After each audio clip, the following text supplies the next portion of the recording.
السلام علیکم حضرات، ہمارا چینل فیضان پنجتن کو سبسکرائب کریں، لائک کریں اور بیل آئیکن بٹن کو دبائیں۔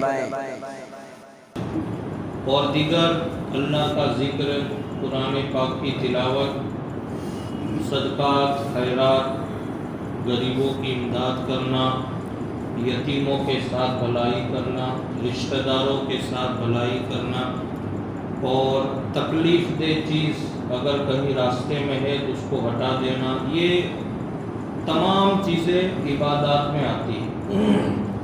اللہ کو راضی کرنے کے یہ تمام ذریعے ہیں، لیکن تمام عبادات میں نماز ایک اہم عبادت ہے، سب سے افضل نماز ہے۔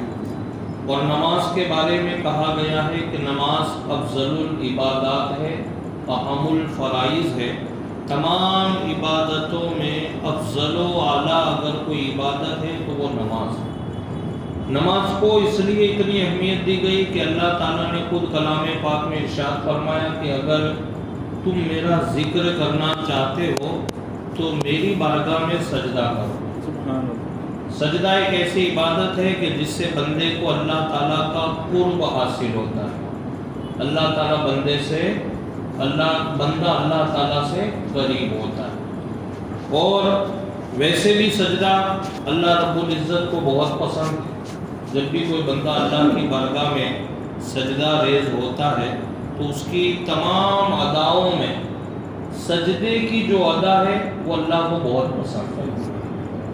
اور جب بندہ سجدے میں جاتا ہے تو اللہ کی رحمتیں نماز کے لیے جیسے ہی بندہ آتا ہے اسی وقت سے اس پر رحمتیں شروع ہوتی ہے، لیکن جب وہ سجدے میں جاتا ہے اور اپنی پیشانی کو اللہ کی بارگاہ میں جھکاتا ہے اس وقت اللہ تعالیٰ اپنی بے شمار رحمتیں بندے پر نازل کرتا ہے۔ یہاں تک کہ میرے آقا صلی اللہ علیہ وسلم نے ارشاد فرمایا کہ جب بندہ سجدہ کرتا ہے تو اللہ تعالیٰ ارشاد فرماتا ہے کہ فرشتوں میرے اس بندے کی ہر مشکل کا حل پیدا کر دو اور ہر جائز مراد پوری کر دو۔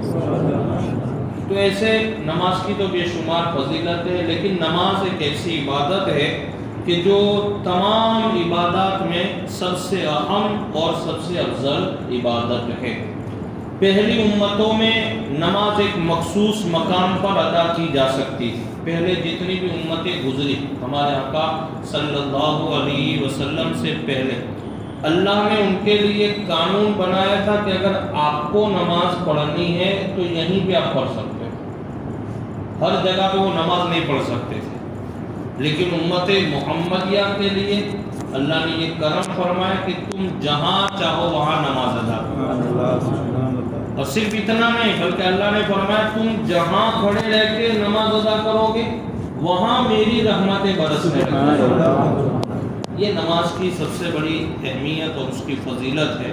تو پہلے کی امتوں میں نماز کے لیے ایک مخصوص مقام پر ہی ادا کی جا سکتی تھی، ہر جگہ اس کی اجازت نہ تھی۔ لیکن سرکار دو عالم صلی اللہ تعالی علیہ وسلم کی امت کو دوسری امتوں کے مقابلے میں جہاں دوسرے اعزاز حاصل ہے وہاں پر یہ اعزاز بھی حاصل ہے کہ اللہ تعالیٰ نے اس امت کے لیے تمام زمین کو مسجد بنا دیا۔ جہاں چاہو آپ سجدہ کر سکتے ہو، شرطیں اس کے جو شرائط ہے کہ پاک ہونا چاہیے، یہ سب شرائط کے ساتھ، لیکن آپ جہاں چاہو وہاں نماز ادا کر سکتے ہو۔ لیکن اللہ تعالیٰ نے امت محمدیہ کے لیے تمام زمین کو مسجد بنایا، لہذا حضور علیہ السلام کا امتی جہاں کہیں نماز ادا کرے تو جائز، یعنی آپ جہاں چاہو۔ پہلے کے انبیاء کرام کی امتوں کو یہ اجازت نہیں، ان کے لیے خاص تھا کہ آپ کو یہیں پہ نماز ادا کرنی، ان کے لیے اور بھی دیگر عبادات میں بہت پابندیاں تھی، یعنی آپ یہی کر سکتے ہو، یہ کر سکتے ہو، وہ کرنا ہے۔ لیکن اللہ تعالیٰ نے پہلے انبیاء کرام کی امتوں کے مقابلے میں امت محمدیہ پر بہت ساری خصوصیتیں نازل فرمائی۔ اور وہ صرف میرے آقا صلی اللہ علیہ وسلم کا صدقہ، کیا ہے وہ؟ سرکار کا صدقہ۔ اسلام دین فطرت ہے، اور فطرت معاشرت اور اجتماع کی متقاضی ہے، یعنی فطرت یہ چاہتا ہے کہ لوگ ایک ساتھ جمع ہو کر کے رہیں۔ مذہب اسلام کیا ہے؟ دین فطرت ہے، اور دین فطرت کا مطلب یہ ہے وہ یہ چاہتا ہے کہ لوگ مل جل کر کے رہیں، محبت سے رہیں، اور عبادتوں میں بھی لوگ ساتھ میں مل کر کے عبادتیں کریں، جو عبادت کی جا سکتی ہے ساتھ میں۔ جیسے روزہ ہے تو روزہ ہر ایک کو انفرادی طور پہ رکھنا ہے، ایسا نہیں ہوگا روزے میں کہ چلو چشتیہ مسجد میں جتنے لوگ آئے ان لوگوں نے روزہ رکھ دیا تو اب اگر کسی کا روزہ نہیں ہے تو اس کا بھی روزہ مان لیا جائے گا، ایسا نہیں۔ لیکن نماز تمام لوگ ساتھ میں ادا کر سکتے، جیسے جماعت والی نماز، اس کے متعلق آپ سماعت فرمائیں۔ اس لیے اسلام نے اجتماعیت کو ہر جگہ مقدم رکھا، یعنی ایک ساتھ جمع ہو کر کے عبادت کرنے کو اسلام نے زیادہ پسند کیا۔ دعا میں بھی آج ہم جمع ہو کے دعا کیوں کرتے ہیں؟ کہ اگر ہماری دعا میں کوئی کمی ہے، میری دعا میں کوئی کمی ہے، آپ کی دعا میں کوئی کمی ہے، تو ہو سکتا ہے ہماری محفل میں کوئی ایک بندہ ایسا ہو کہ جس کی دعا کو اللہ قبول فرماتا ہے، اس کی دعا کی برکت سے اللہ سبھی لوگوں کی دعا کو قبول فرماتا ہے۔ یہ اجتماعیت کا فائدہ ہے۔ ایسے تمام عبادات میں اس طریقے سے ہر جگہ اجتماعیت کو مقدم رکھا ہے، باہمی تعلق کی تعریف کی گئی، اور انتشار و افتراق کو ناپسندیدگی کی نظر سے دیکھا گیا۔ یعنی مذہب اسلام کا کہنا یہ ہے کہ اگر تم اختلاف کرو گے، پھیل جاؤ گے، الگ الگ کر کے کرو، یہ مذہب اسلام کو پسند نہیں۔ ایک ساتھ میں ایک جٹ ہو کر کے عبادات آپ کرو، یہ مذہب اسلام کو پسند ہے۔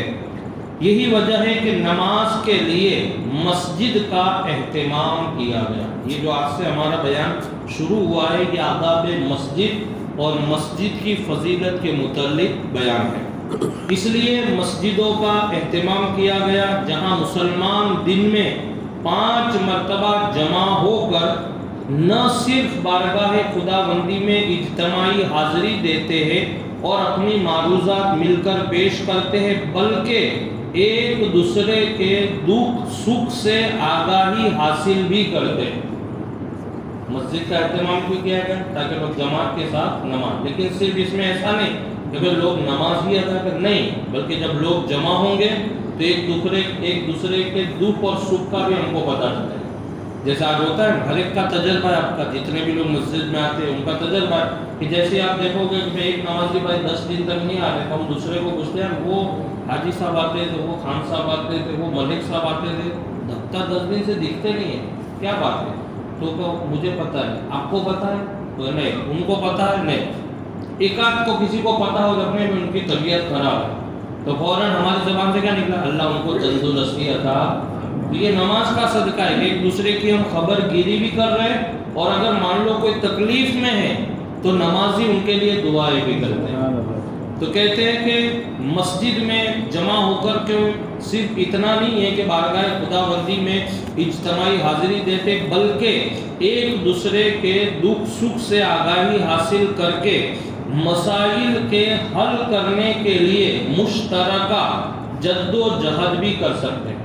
سب جمع ہو کر کے مان لو پتہ چلا کہ ایک نمازی بھائی بہت زیادہ بیمار ہے یا بہت زیادہ کوئی تکلیف میں یا کوئی پریشانی میں آ گئے، تو ہم لوگ جمع ہوتے ہیں کہ نہیں بھائی چلو ان کے گھر جائیں۔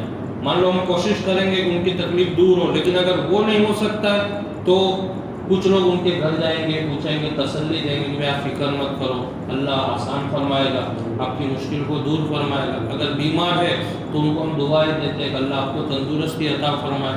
اس طریقے سے یہ مسجد کے یہ فائدے ہیں کہ آپ نماز بھی ادا کرو گے اور آپس میں ایک دوسرے نمازیوں سے آپ کی محبت بھی بڑھے گی، اور وہ محبت اتنی ہوگی کہ ہر ایک کے دکھ اور سکھ میں آپ مشترک ہو جائیں گے، شامل ہو جائیں گے۔ یہی وہ وجہ، یہی وہ اسباب ہے کہ جن کی بنا پر حضور رحمت عالم صلی اللہ علیہ وسلم نے اپنے ارشادات میں مسجد کی فضیلت کو واضح طور پر بیان فرما دیا۔ اس لیے میرے آقا نے فرمایا کہ مسجد میں آؤ، مسجد کی فضیلت بہت زیادہ ہے۔ اس میں آنے کے بہت سارے فائدے ہیں، اس میں سب سے پہلا فائدہ یہ آپ با جماعت نماز ادا کریں گے، اور باجماعت نماز ادا کرنا اکیلے نماز ادا کرنے سے 27 درجہ زیادہ فضیلت رکھتا ہے۔ دوسرا اور بھی بہت سارے فائدے ہیں، اور تیسرا سب سے بڑا فائدہ یہ ہے کہ آپ کو دن میں 5 مرتبہ اللہ کے گھر میں آنے کا موقع مل رہا ہے، اور اس کو آپ معمولی نہیں سمجھے کہ ہم 5 مرتبہ آ رہے ہیں یا نہیں، یہ بہت بڑی سعادت مندی ہے کہ اللہ تعالیٰ آپ کو اپنے گھر میں آنے کا موقع عطا فرماتا ہے۔ نہیں تو آپ نے سنا ہوگا بہت سارے لوگ بولتے ہیں میں بہت کوشش کرتا ہوں نماز پڑھو جماعت سے نماز ادا کرو، لیکن نہیں ہو پاتا ہے۔ نہیں ہو پاتا نہیں، یہ اللہ کو منظور نہیں۔ بندے کو اپنے آپ کو ٹٹولنا چاہیے، اپنے ضمیر کو ٹٹولنا چاہیے کہ میں نے آخر کون سا گناہ کیا ہے کہ جس کے بلبوتے پر میرا خدا میرا معبود مجھے اپنے گھر میں نہیں بلا رہا۔ میں نے بار بار آپ کو ایک مثال بھی دی ہے اس معاملے میں کہ جب ایک بڑا آدمی، رئیس آدمی یا کوئی عزت دار آدمی یا ہمارے معاشرے یا سوسائٹی کا ایک بڑا آدمی جب کوئی فنکشن کرتا ہے اور اگر ہم روز اس سے ملتے جلتے اور اگر ہم کو ایک دن وہ چھوڑ دیتا ہے کسی فنکشن میں، تو ہم ہمارے ذہن کو ہمارے دل و دماغ کو زور دیتے ہیں یا مجھے تو نہیں چھوڑنا چاہیے، روز میری سلام دعا ہوتی ان کے ساتھ، روز ملاقات ہوتی، لیکن انہوں نے اتنا بڑا فنکشن کیا مجھے چھوڑ دیا۔ اب ہم اس کی وجہ تلاش کرتے کہ یار کیا بات ہوگی کہ انہوں نے، پھر ہم دوسروں کو کہیں گے مجھے انہوں نے بلایا نہیں، کیا بات ہے، کیا وجہ ہے؟ یعنی اگر ایک انسان ہم کو نہیں بلاتا ہے کہ جو ہماری کسی چیز کا مالک نہیں ہے، نہیں ہمارے رزق کا مالک، نہیں ہمارے جسم کا مالک، نہیں ہماری سانسوں کا مالک، نہیں ہماری زندگی کا کچھ بھی مالک نہیں ہے وہ، لیکن پھر بھی ہم اس کے نہیں بلانے پر بے چین ہو جاتے ہیں۔ لیکن کبھی اللہ کی بارگاہ میں ہم کو آنے کا موقع نہیں ملتا، ہم اس پہ غور و فکر کرتے ہیں کہ یار مجھے مسجد میں جانے کا من کیوں نہیں ہو رہا ہے، آخر میں نے کون سا گناہ کر دیا ہے۔ اور دیکھیے سرکار دو عالم صلی اللہ علیہ وسلم کی حدیث پاک ہے کہ جب اللہ تعالیٰ کسی بندے سے ناراض ہوتا ہے تو اس کی دولت، عزت، شہرت، اس کا وقار یہ نہیں لیتا ہے، بلکہ اس کی پیشانی سے سجدے کی توفیق چھین لیتا ہے۔ اور یہ سب سے بڑی محرومی ہے، سب سے بڑی بدنصیبی یہ ہے کہ اگر آپ کو نماز پڑھنے کا دل نہیں ہوتا ہے، رب کی بارگاہ میں رب کے حضور اگر آپ کو جھکنے کا دل اگر نہیں ہوتا ہے تو آپ یہ سمجھو آپ نے کوئی گناہ کیا ہے۔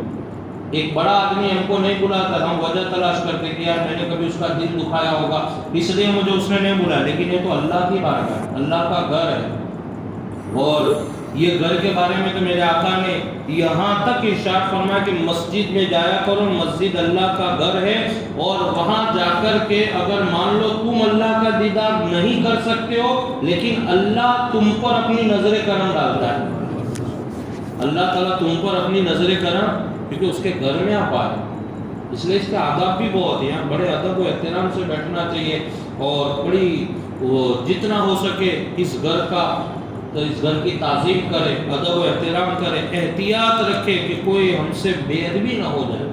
لیکن حالانکہ ہم لوگ سب سے زیادہ بے ادبی یہاں کرتے ہیں، ایک بڑے آدمی کے وہاں جائیں گے بڑے ڈسپلن سے بیٹھ جائیں گے، موبائل بھی ہم سوئچ آف کر لیں گے، ایک بڑی آفس میں آپ جاؤ پہلے فوراً موبائل نکالیں گے، اس کو پھٹ دیں گے، بند کریں گے، پھر جائیں گے، پوچھو بھیا نہیں یہاں موبائل الاؤ نہیں بند، لیکن یہاں آپ دیکھو لوگ کتنی بے فکری سے آ جاتے ہیں، نماز چالو ہو جاتے ہیں، کبھی کسی کا گانا بج رہا ہے، کبھی یہ بج رہا ہے، کبھی وہ، ان کو آپ بول بھی نہیں سکتے ہو بعد میں بھول گیا تو کیا کرو، اور وہی صاحب آفس میں جب جاتے ہوں گے تو پہلے ان کو یاد آ جائے گا کہ بھائی نہیں یہاں ڈسپلن، ان کو غصہ آ جائے گا صاحب کو، اگر غصہ آ گیا تو میرا یہ پروگرام کینسل ہو جائے گا، میری یہ ڈیل کینسل ہو جائے گی، یہ ہو جائے گا، میری جاب کا سوال آ جائے گا۔